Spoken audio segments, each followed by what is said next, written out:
Welcome to Chef AJ Live. I'm your host, Chef AJ, and this is where I introduce you to amazing people like you who are doing great things in the world that I think you should know about. You have 4 days. You don't have 4 days left to buy the book. You can buy the book anytime you want. But if you want to get some tremendous bonuses, like all the audio files of the book, which if you didn't get them, you could buy them on Audible later, and many bonus recipes that weren't included, not because they're not great, but because at some point we had to just publish the book, as well as a video of my very famous double layer frosted vanilla carrot cake and that recipe.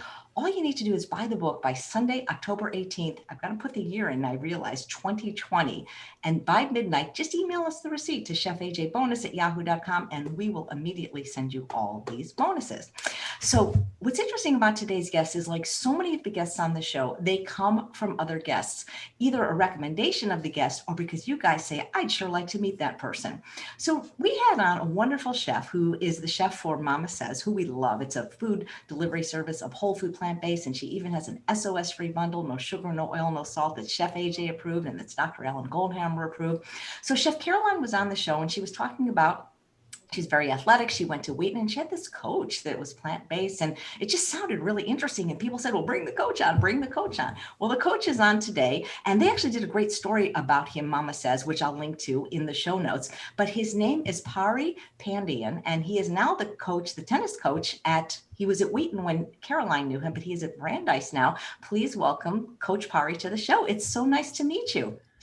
Chef AJ, thank you so much for having me. I'm excited to be here. Well, what was so cool is before the show started, you said you knew who I was. I don't expect people to know who I was, but you said you heard me on the Ritual podcast. And that's so cool that you listen to that podcast, and so cool that you're plant-based and that you're using it for good, because, college students are kind of still a little bit impressionable. I mean, like they still, I think they're willing to make a change, because I know that's when I went vegan, was my first day at college, September 1st, 1987 at the University of Pennsylvania. And I think when people do these changes younger, I think they're easier and more likely to stick. So I'm going to just turn it over to you. Tell us your story. Sure. Yeah, I think I completely agree with that. And I really love the fact that I feel like the college students that I'm working with have all been really receptive to it. And I think the nice thing working in college athletics is that I'm recruiting all the players on my team. So I'm building relationships with them from the time they're sort of in the middle of their high school careers for the most part. And so I think even before they get to campus, and certainly when they get to campus, we already come in with a pretty strong level of trust and respect. So I think they know that I'm looking out for their best interests, and they're generally very coachable and receptive to it. But yeah, Caroline was a great player to coach. I had a lot of fun coaching her. She's just got a great spirit about her, a really hardworking person. And I was certainly excited when she went down the career path that she did. But yeah, my path I've been vegan for a little over 8 years, and I had cut dairy a couple of years prior to that.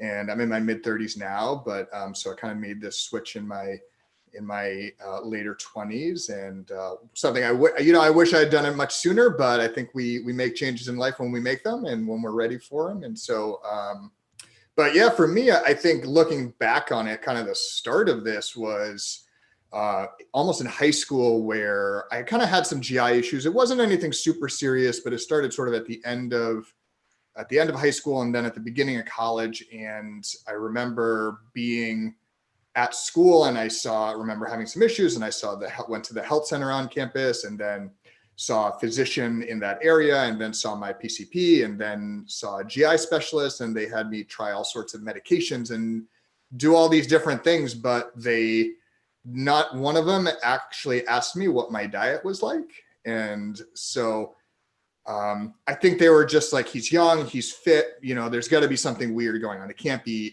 diet. And so we tried a variety of different things. It didn't really work. And I just basically was like, I need to at least try. I'm eating kind of the way a college freshman tends to eat. So not eating the best things in the dining hall, and, a little bit too much late night junk food and whatnot. And I scaled that back and just felt better. And that sort of kind of in the short term solved some of those issues.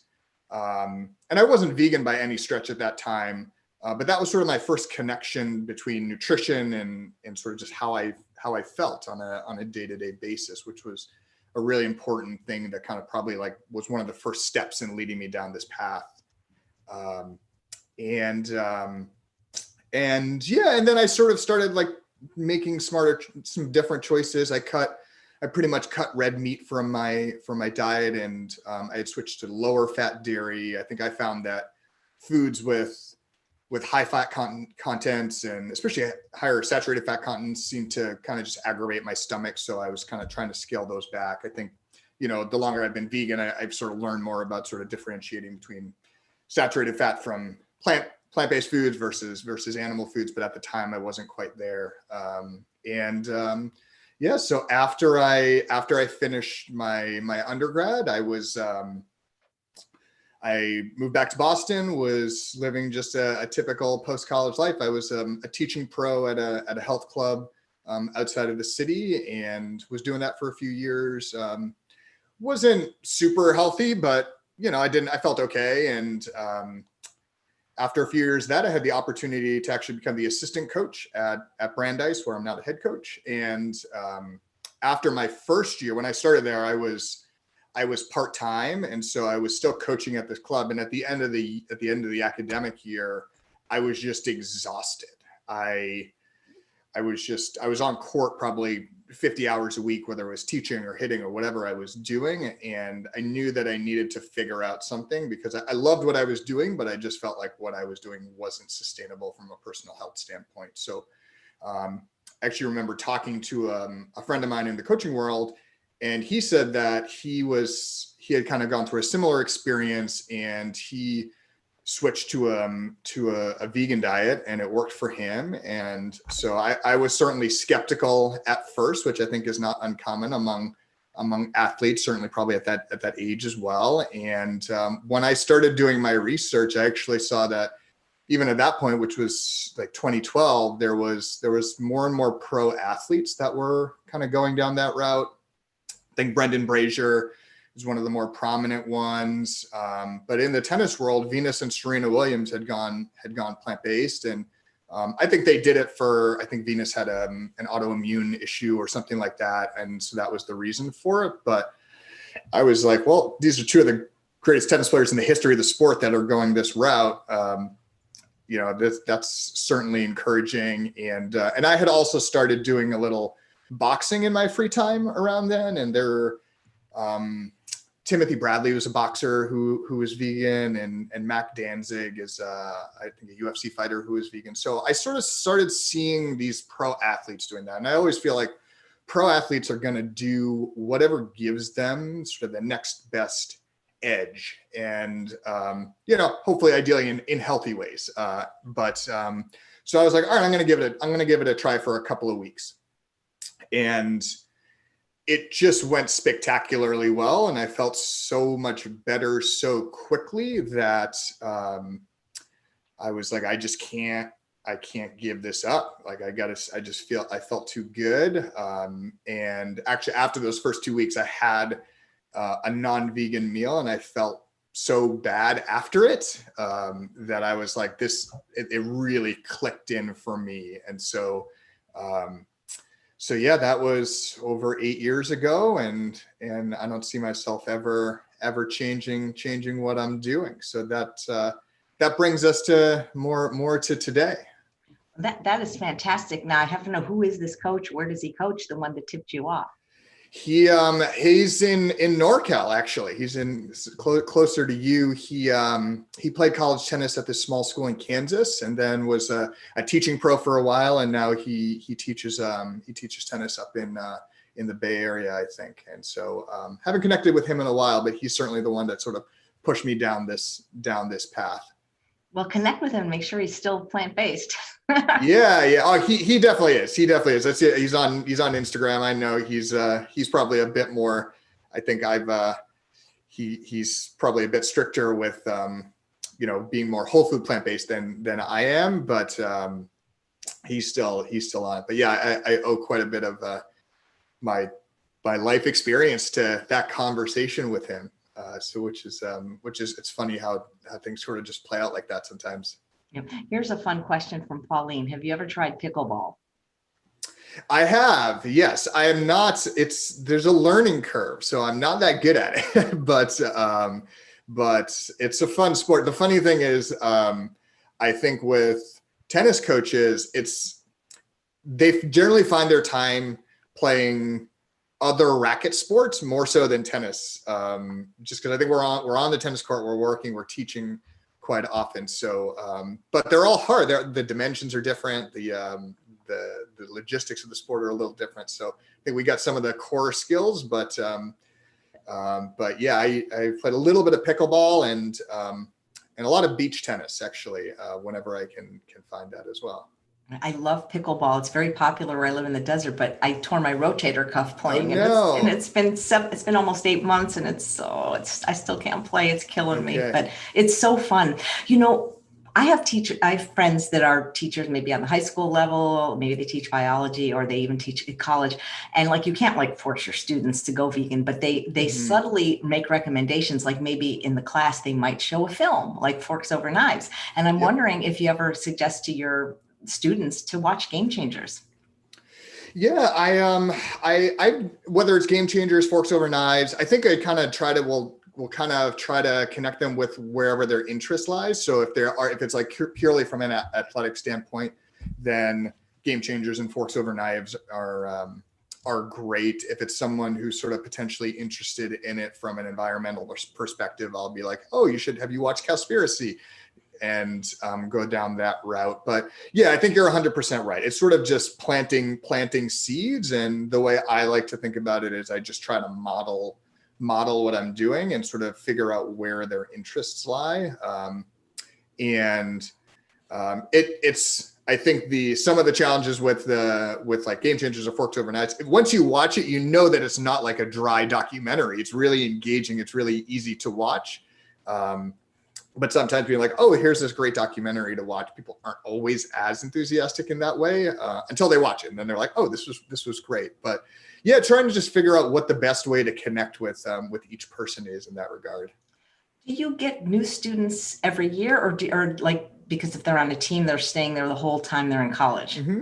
Yeah. So they're gonna play all 4 years. And then, yeah, with each class, we're trying to bring in a new set of players to replace the graduating seniors. And yeah, I'd say, I think our retention rate, it's generally like somewhere probably 95% of our players end up being on the team all 4 years. There's sometimes some odd circumstances, but yeah, for the most part, all 4 years. So we're able to sort of build those relationships. And I think college kids are getting they're certainly much more health conscious and nutrition conscious than I was when I was in college and my peers were. And it was, I started college 16 years ago. So we've come a long way from, our coach was taking us to fast food after a match. And now we compete somewhere and it's like, okay, where can we find a healthy option to go get some food? Not necessarily exclusively a plant-based place, but just somewhere that's where people are going to actually be able to put good things into their body. Yeah, I used to, when I lived in LA, lived for like 25 years across the street from this huge park called the Van Nuys Sherman Oaks Park. So there had a lot of like sports there for younger kids. They had, t-ball and soccer and baseball, always something going on. And like after the games, like the parents would just bring them the worst possible fruit, not any fruit, Krispy Kreme. And it's like, this is how these little kids are taught like to celebrate. And that's not so healthy. No, it's absolutely not. And it's still not uncommon in high school and in younger groups of kids playing tennis. And I think we're together so much and we're training so much that I think the kids are pretty in tune they become much more in tune with their bodies. And I also think they're so conscious of energy level and recovery time and recovery quality. And I think anyone who's in athletics and just in general, who goes more plant-based realizes those two specific things really improve pretty dramatically when you go plant-based. And that was really one of the big things that happened to me. That was sort of like the light bulb, lighting up to make this all click. I was like, if there's anything that athletes care about, it's those two things. So I think when the players have tried to add stuff into their diet and they see that they make that connection, it just sort of spurs them to do more and more and more. It like gives you an edge in a way. For sure. Yeah. I think whatever your sport is as a college athlete, you're training, you're training pretty much every day, and you're sometimes competing, depending on the sport, you're competing on back-to-back days or, 2 matches in 3 days. And so recovery, just being able to be fresh and feel good the next day is really important. And it's just for injury prevention. It's so huge to just make sure you're putting these good things into your body that are going to help it heal. So Caroline, who's watching live, says, my dad has been playing tennis for 50 years and went vegan earlier this year. And he said he's playing the best tennis of his life now at 64. See, it's not a coincidence. Yeah, for sure. I think that tennis is one of those sports where if you just feel, and I think this is all sports, if you feel good on court, you're going to move better. You're going to move quicker. You're going to, feel better the next day. You're going to sleep better. You're just going to have more clarity. So I'm not surprised to hear that. I just think going plant-based puts people in a really great mental space to be successful at whatever they're doing.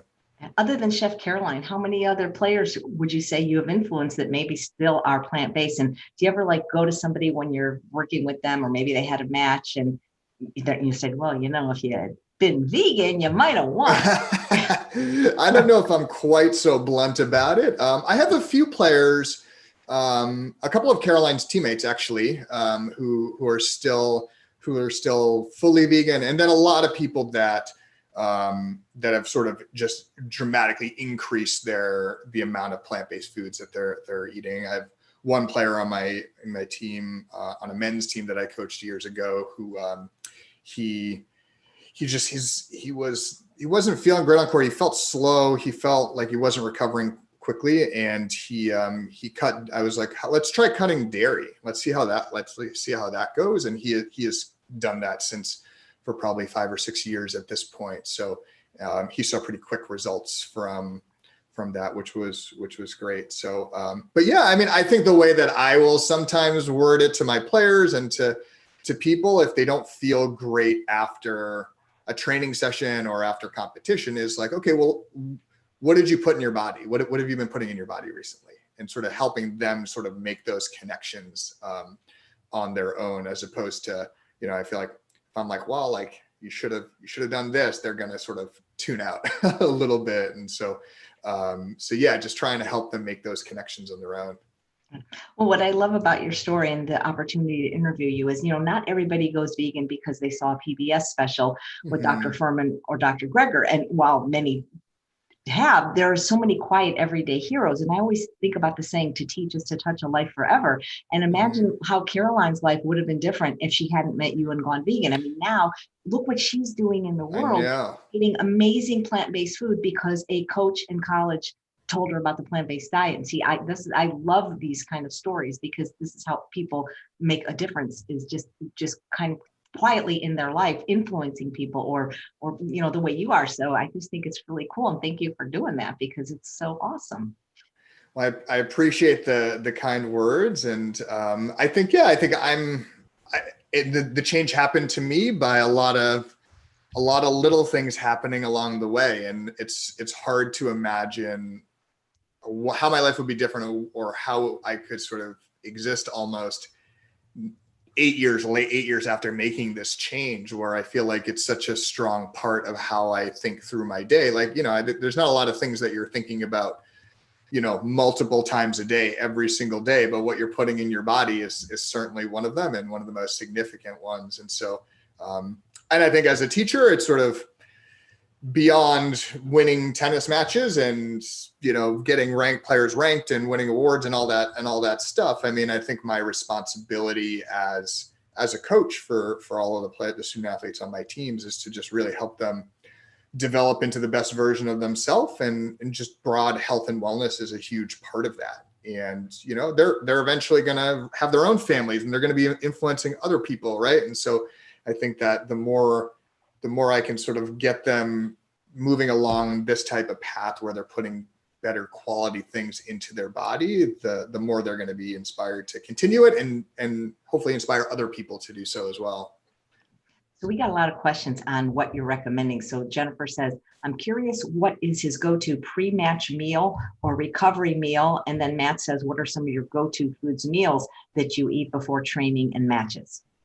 Sure. Yeah. Great questions. I think I do a lot of smoothies and like recommend those just because they're kind of easy. And it kind of depending on if it's before a match, just having like kind of heavier on fruits, carbs that are going to just give you quick energy are going to be really, really useful. So really fruit forward, heavy smoothies. And then I think after training, one of my go-tos is a smoothie with, whatever non-dairy milk you'd prefer. And then some peanut butter or some sort of nut butter and some like flaxseed, and I'll usually throw in some cacao nibs, and then a couple of bananas and a handful or a couple of handfuls of some greens, whatever greens you like, and then some frozen fruits. So I think that one of the big things with these meals is just making sure that there's plenty in them. You can make a delicious smoothie that has like 100 calories. It's probably not gonna fuel you, right? But if you're adding in some of these things, whether it's nut butters, whether it's a couple of like 2 or 3 bananas instead of 1, or half a banana, and like in terms of instead of ice, throwing in frozen mangoes, stuff like that, that's just more calorie dense, is going to be really, really impactful. And then I think I think it is useful. And one thing that I've done throughout, not as much lately, but back when I was a little younger and when I was sort of training more as an athlete myself, was just kind of doing some food tracking. I would use the MyFitnessPal app, which was good to be able to sort of just track that. So if I wanted to go into, say, a 6 to 8 week period of time where I was like, okay, I want to try to put on a little bit extra muscle mass, I could sort of track it and be like, okay, how can I add in 500 calories per day or whatever that might be. And so I think different people have different relationships with meal tracking and calorie counting and all of that. But those are smooth. I generally just do a couple of big smoothies most days. I think during training and during competition, dates are just like a really simple, good shot of healthy sugar, so to speak, that are just going to keep you sustained. It's not going to last very long, but bars that are date based are going to be good. But I mean, I generally, even with our teams, I'll just I'll have pitted dates, and those are just like a really good snack as opposed to some sort of gel or something like that. So just to think the more natural it can be, the better. So and then I think in the evenings, I think it kind of depends on what we're trying to do, but after a match or after like a hard training session, I think just making sure, again, you're getting enough calories. So if you're gonna if you eat pasta, like making sure that you have pasta with sauces that have some hearty vegetables in there, whether that's potatoes, sweet potatoes, throwing some beans in there, lentil stuff that I'm not that person that's going to be huge on protein. I think everyone in this world, in the vegan world, knows that there's a huge overemphasis on protein. But I do think that being full longer and getting enough calories is important. And, proteins and carbs just have a higher calorie count per gram of whatever that item is. So they can definitely be more filling, and you don't want to wake up in the middle of the night starving because you had not enough to eat that day. Matt says, do you think athletes in tennis, and I would say in general too, place too much emphasis on protein rich meals and protein powders? Yeah, I think so. I think your body can only handle so much protein. And so I think that in general, people, I think in terms of recovery, yeah, there is a use for it. But I think that just getting that calorie count up is going to sort of do a similar thing.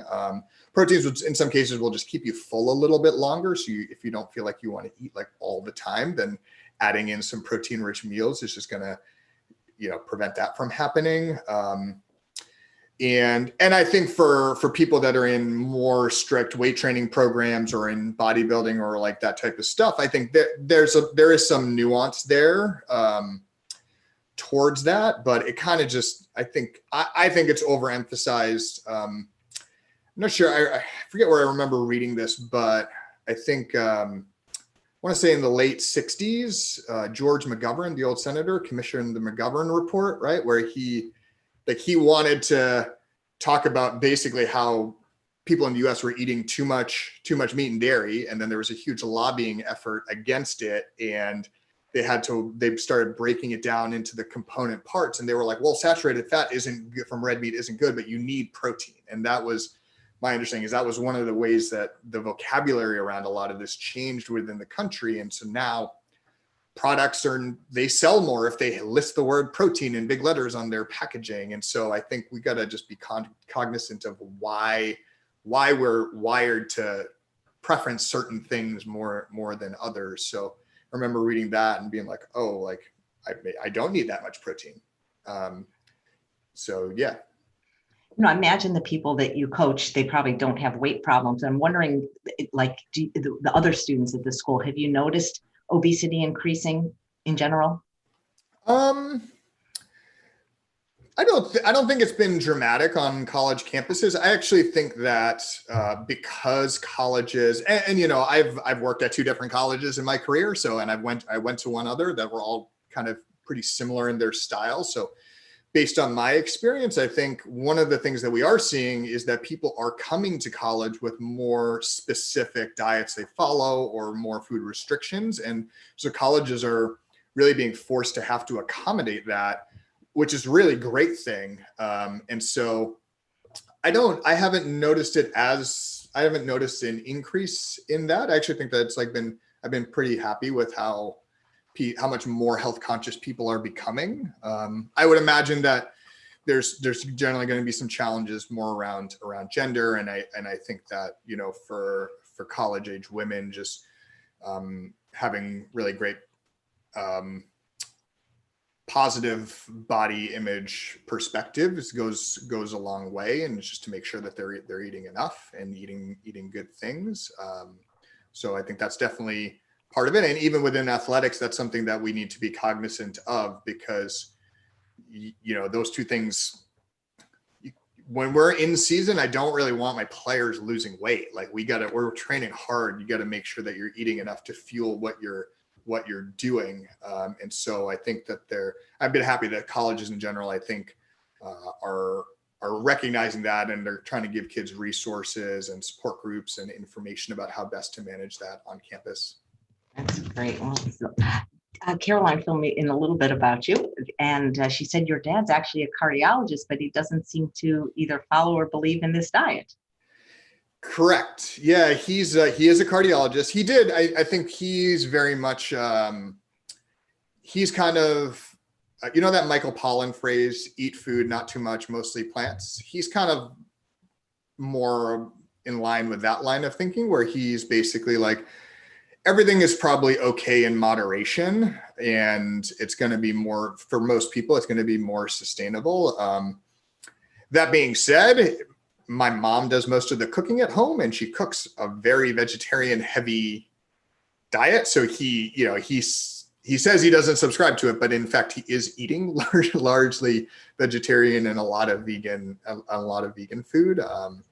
And my mom actually has been vegetarian my whole life, and she dramatically cut her dairy kind of probably a couple of years into my vegan journey. And she was like, oh my God, I can't believe how much better I feel. And so she is stuck with that. I think she says she still puts a little bit of milk into her tea every day, but that's about it. So, but yeah, no, I think getting physicians to buy into this stuff is sometimes a bit challenging. I love my dad to death. He can be a bit stubborn about some of these. And well, is he familiar with since he's a cardiologist, I'm guessing he might have been a member of the American College of Cardiology. Is he familiar with the past president, Kim Williams, who said there's only two kinds of cardiologists, vegan and those who haven't read the data? Yeah. And I think that I've certainly brought that up to him, and he's sort of like, I think he's like, I don't, and I sort of philosophically understand the idea that, I don't know exactly what the health difference is between someone who's like 80 or 90 or 100% vegan. Intuitively, I'm like, well, I think this person is, but if the person that's 100% plant-based is eating, 3 or 4 Beyond Burgers every week, like that's probably not that healthy, right? And so I think he's sort of more along the lines of just he's considered my whole life. He's like everything in moderation. So I've tried to convince him, but it only goes so far. Let's bring him on and let me work on him a while. My parents live in SoCal, so maybe we'll make that. We'll see if we can. You're kidding. What city? They're in Laguna. They're in Laguna Niguel. Wow. That's incredible. So what about your immediate family? Like, I think you're married, maybe have kids. I don't know for sure. Yes. Yeah. I'm married. My wife and I have a 12-week-old with us. So we just had a baby over the summer. And congratulations. Thank you. Yeah. I think they just went for a walk a little while ago, but my wife's vegetarian. And I do most of the cooking at home. So we end up eating, I end up eating exclusively vegan, and she's eating mostly vegan as well. I think the book Eating Animals by Jonathan Safran Foer was really impactful for her around sort of just learning about factory farming processes and all of that. So that was definitely, kind of one of the big things that spurred her change to going vegetarian. And yeah, so we're happily at home. But yeah, my parents moved to the US from India in the early 70s, pretty much settled and had been in Boston for about 40 years or so, and then basically went into a semi-retirement in Southern California. I think they were done with Boston winters. And so my sister and her family live in Kenya. And so most of my extended family is in India. So I'm the last in my immediate family in the Boston area, but my wife is from this area as well, and her extended family is all right around here. Wow. So it sounds like the women in the family really need to read the books, The Cheese Traps and Body and Balance by Dr. Neil Barnard, because they understand dairy is really probably more deleterious even than the meat. And it's more harm. I mean, if you're interested in the cruelty aspect, that it's probably even crueler than meat. Yeah, I agree with that. I certainly so do. Easy going, my God, you're so easygoing. But yeah, I think that for all of this stuff, it's sort of people need to come to it when they're ready to. And so I think that's what happened to me. And like I even remember like distinctly when I talked to that coach who ultimately I kind of followed his advice to go vegan. I remember him talking about just the issue around the overemphasis around protein. And I remember in my head thinking like, there might be something to veganism, but like we need protein. We're athletes. We need this. And now, over 8 years later, I'm like, well, we definitely don't.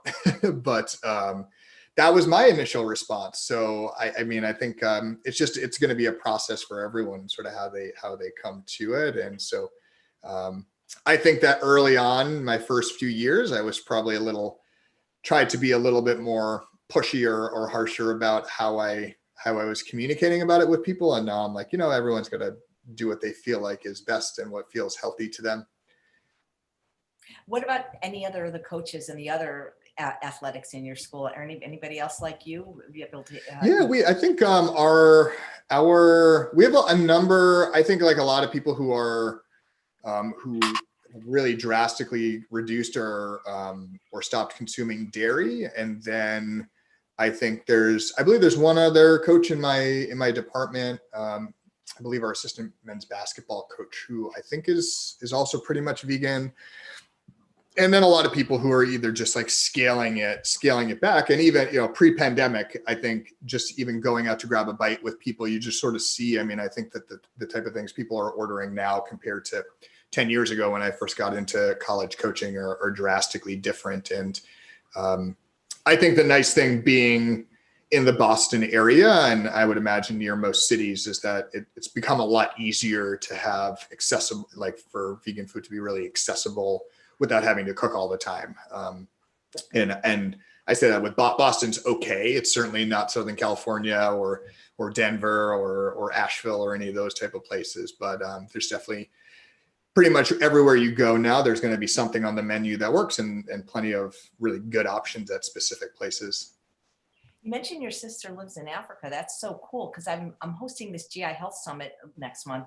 And when I interview the GI doctors, they talk about how all the diseases we have here, like colon cancer and breast cancer, they just don't have. So I imagine whether your sister is vegan or not, she's probably eats a lot healthier than a lot of people just living. Yeah.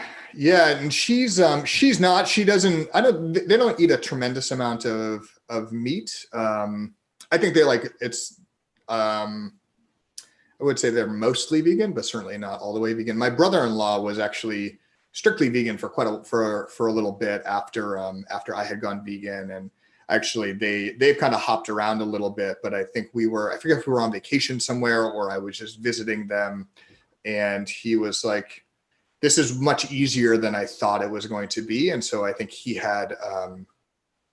He made that switch for a while, and now I think they're both mostly vegan. But yeah, I mean, I think you're right. I think in those both, I think in Africa and in Asia, and I can sort of speak more specifically even to India, the main diet was so whole food plant-based already that a lot of these issues with heart disease and diabetes and high cholesterol and all that stuff, it just didn't really exist there. And in India, all of those issues are increasing as more restaurants and just eating establishments that are from Europe or from the US are starting to pop up there. And now we're seeing obesity go up. We're seeing more heart disease. We're seeing more diabetes. We're seeing, an assortment of issues that didn't really exist when my parents were growing up there. So, which is, somewhat just a little disheartening, but my hope is that people are going to start to recognize that and make some adjustments there as well. The players you have that you talk to about diet and they're not interested, did they give a reason why? I think it's one, they either don't think it'll work, or two, people just want to eat what they want to eat. And I think a lot of people don't want to be told what to put in their body. And so I try not to be, I think the big thing I try to really get across to everyone is just recognize how you feel after you put different things in your body. And then don't lie to yourself. If you eat a couple of really nice vegetable heavy forward meals and you feel really good after that, don't think it's for some other reason. Like that's probably why. And so that's sort of what I try to do. And I think that in general, our players on the women's team have been more receptive to it. But at least earlier on in their college years, I think with players on the men's team, I think by the time they're juniors and seniors and they've had a couple of years of experience under their belt, they realize the importance of it. It's just a slightly longer process to get them on board with that type of stuff sometimes. So yeah, that's oftentimes how it plays out, but no, it's not strictly like that.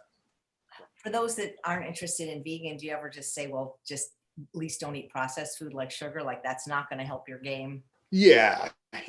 And I think, and we did, when we were during quarantine after our school got shut down last spring, we had some like team cooking contests on Zoom and in our group chat and stuff like that. So I think I kind of talked to everyone while they were home. I was like, this is a great opportunity for you all to really develop some cooking skills and work on just being able to kind of take care of yourself a little bit and have more control over what exact things you're putting into your body. And while most of our players do live on campus and are eating at like the dining halls and whatnot on campus, there are some that either have a kitchen within their residence or some who are living off campus. And it's been encouraging to hear that they're continuing to cook healthy foods. And I think that among our players, I think they're health conscious enough that there's not they're not cooking with a lot of added sugar. I don't think that they realize that a lot of the stuff that they are probably getting either from takeout or just some of the processed food has as many things that aren't good for you in it. And then the other challenge is that when you're 18 to 22, you could put a lot of different things into your body and feel, okay, so to speak, after it, compared to, if I have, I know how my body feels after I have like a Beyond Burger or an Impossible Burger versus if I have like, a lentils for dinner or something like that. So, I certainly try to minimize what we're doing, but we have some of those things from time to time. And I think, everyone needs to sort of figure out what works best for them. Yep. Diane says, such a nice, easygoing guy. Try to be. It's because of the food. It's because of the fruits and vegetables, everyone. Right. So do you ever have the team over and make them dinner to show them how delicious this can be? I've done it. Yeah, I've done it in the past. I was actually, right now I have certain players on the team that are particularly like that either cook a lot or like are health conscious. And I actually felt bad that normally at the end of the season, we like to have a get together and do some things like that. But because of COVID, we weren't able to last spring. But yeah, and I think also when it's doable, I've taken my teams to plant-based restaurants and whatnot after meals. We actually, in non-COVID times, we would often come out to California for a week and train and play some matches. And I think there's so many good options there that taking the team for a meal, and some of them will grumble a little bit at the beginning, and then they get their meal and they're like, oh my God, this is delicious. So that's been another thing that I've tried to do whenever I can. And it's partly selfish because I want to go to those places too. So that's nice. You mentioned that it seems like the female players might be more likely to embrace this or try this. Do you think it's because of the stereotypes that you can't be manly if you don't eat meat? Yeah, I mean, I think that's still there.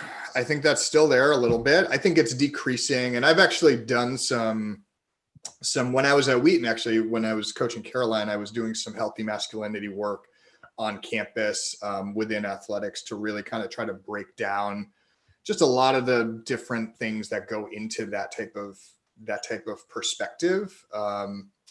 And I think on the women's side, I think they're just more, I think they're more health conscious. They've just been more in tune with their bodies for a longer period of time. And so it's easier for them to sort of absorb that material. And then guys, I think it just takes them a little bit longer. But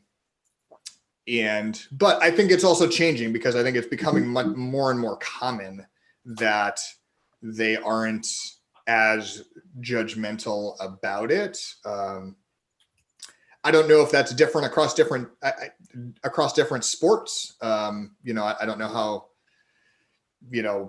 a football coach might respond to that question with their teams. But I do think that broadly, because I've had a lot of athletes across sports over the years, like they'll see me, I think for a number of years, I was the person that on staff that everyone saw me walking into work every day with my mason jar, with my smoothie. And so word starts to spread. And so I'd have players from all different types of sports asking me questions. So it wasn't, skewed towards more towards one gender or the other. But yeah, I think we still got some of that to break down among male student athletes. But I do think it's getting much better now than it was even 5 years ago or 10 years ago.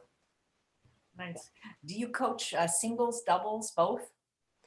Both. Yeah. So within a college tennis match, when you're playing against a school, you're going to play 3 doubles pro sets followed by 6 singles matches. And so players can play both of those. And so, yeah, we need a team that can be great at both of those things. Oh, Monica's saying that, the men that don't want to do this, you should tell them about the canary in the coal mine. You know what I'm talking about? I'll give it a shot next time I'm around them. Just say the racket's not the only thing we want you to be able to raise. Exactly. Great question from Diane. Who's your favorite professional tennis player?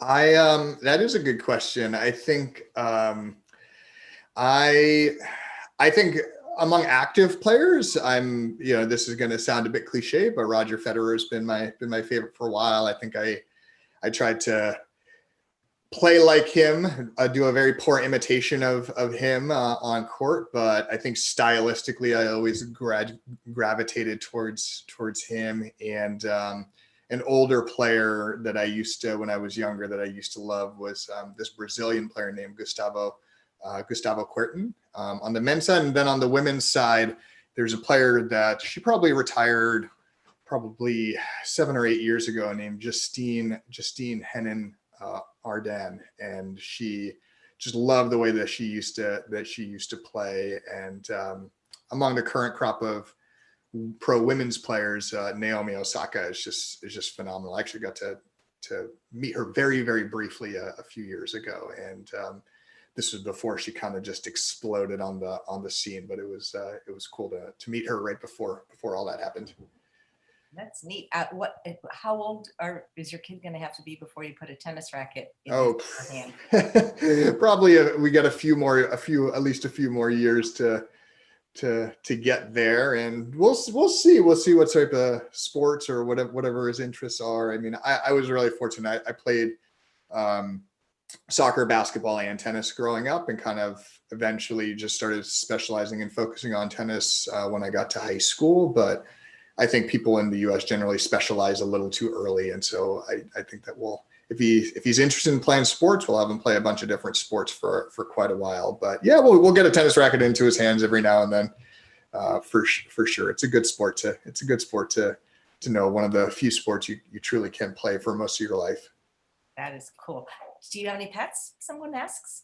No pets here. No pets here. Though I think if we knew how long quarantine was going to be, we probably would have gotten a pet. But I think we thought this was going to be a much shorter experience than it is. So we got our 12-week-old is enough of a handful right now. So pets far down the road. All right. That was the one thing that was the hardest about college is there's no pets unless you there's just like literally no pets at college.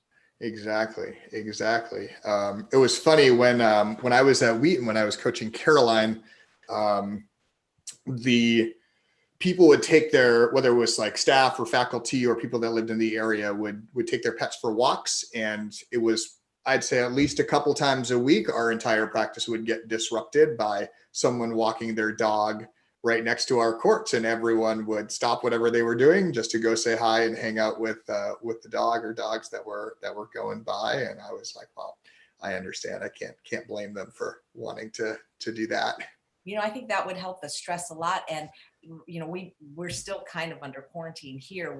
And I volunteered for years. We haven't been able to volunteer since actually the beginning of March. But one of the things I did with my dog is I was part of a team that we would go to all the high schools during finals. That actually helped the students do better because they were so stressed. So they really should have this kind of program in college too. I know they definitely should. That's a great idea. I think I've heard of them doing stuff like that, like during midterms or during finals. Yeah, I think everyone would be well served with a whole bunch of animals being around them on campus for sure. I have a service dog. I have a disability. I don't talk about it a lot because it's not germane to what I do. But I remember when I finished college, the teacher didn't even know that I had a dog the whole time because mine was so well behaved. Yeah. And she said, "My God, all these years and I never noticed better behaved than any of my students ever were." The question about tennis elbow from Elizabeth. what do you recommend for it? So I would actually say that generally the issue with tennis, or one of the main issues with tennis elbow, is around your contact point. So like if you're making contact a little bit late, or beside you as opposed to in front of you, it's going to cause like more inflammation in this area of your arm. So I would try to make contact a little further in front, and just when you're trying to create topspin, just be really relaxed. So like oftentimes if we're trying to force the issue and you're trying to like, you want to be really relaxed and have your muscles be relaxed, and they'll automatically contract at contact. So just try to stay a little bit more relaxed instead of forcing it, and just try to keep that contact point out in front.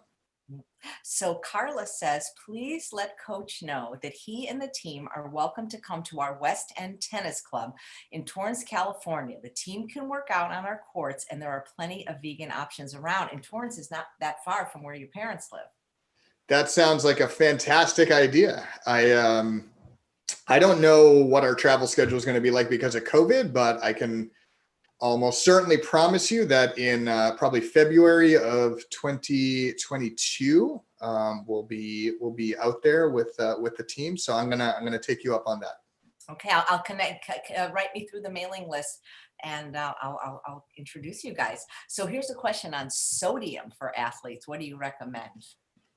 Yeah, it kind of depends on, I think it depends on the athlete, and it depends on what the conditions are. So obviously, right now in Boston, it's like not particular. It's like 50 degrees or it's a little warmer than that. But, if it's cooler out and you're not necessarily sweating out as much sodium and electrolytes and all that stuff during training, then you maybe don't need to it doesn't need to be a huge point of emphasis from a replenishment standpoint, or you don't need to overdo it. I think that if you're down in Florida and it's 95 degrees and full humidity and you're sweating, you're soaking through 2 or 3 shirts while you're training, then yeah, you got to really be conscious of just making sure you're getting enough of that in your body. And that's one of those things, I don't know that so much of what I try to do is really around like just whole foods, and after matches or after competition, like eating fruits and eating just foods that are going to replenish your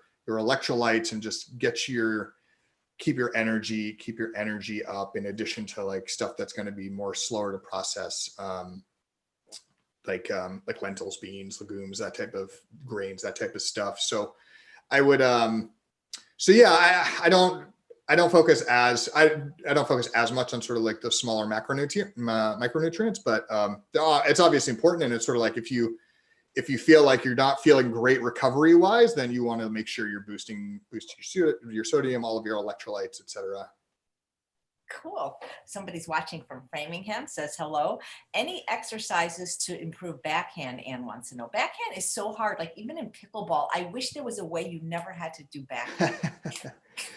Yeah. It's I think what I would say, and this is one of the things I really focus on with my players, is I think with tennis, so much of the emphasis happens in terms of striking the ball. Everyone's really focusing on the upper body, and I would really focus on making sure you have good rhythm and flow into your shot, and then really focus on making contact in the right spot in front of your body. If you can do that, the rest of the stuff will fall into line a little bit more. But I think so much of tennis is just feeling like you're in rhythm. So like having a good couple of steps into each shot, and just keeping your eyes at contact and really seeing yourself strike the ball is going to go a long way towards improving that.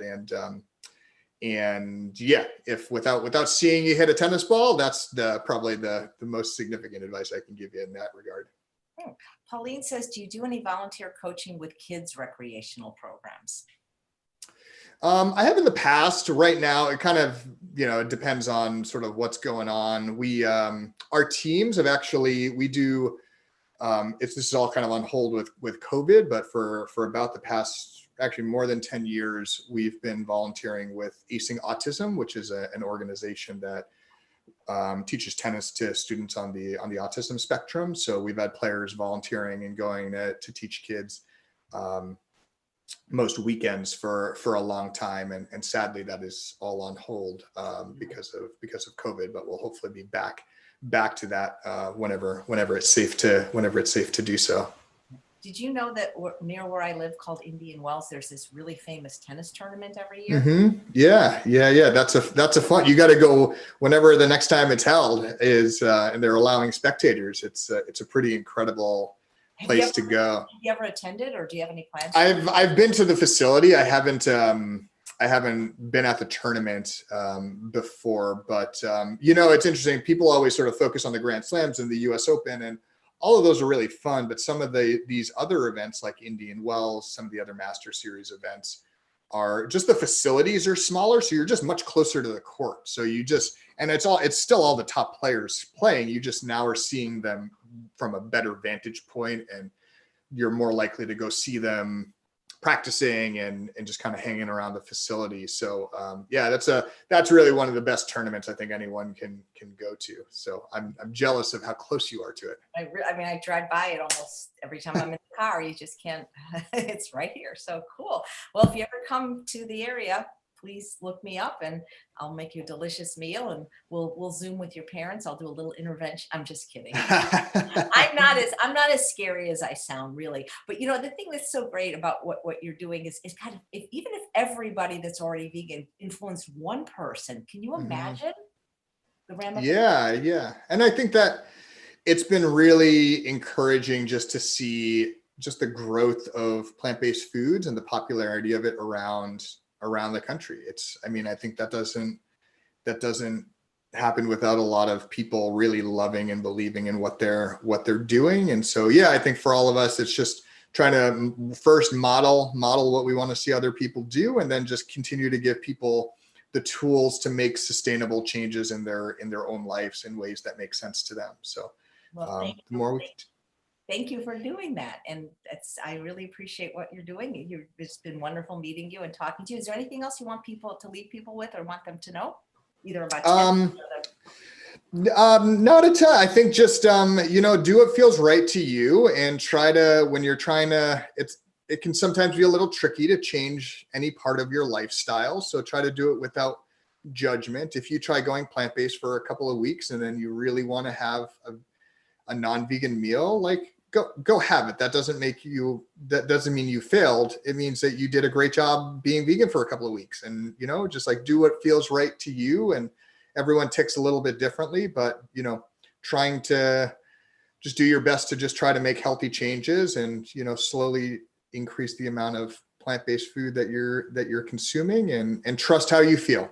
And go from there. But I really appreciate you having me on, and this was really wonderful to get to chat with you. And thanks again. It was so nice to meet you, Coach. And thanks all of you for watching another episode of Chef AJ Live.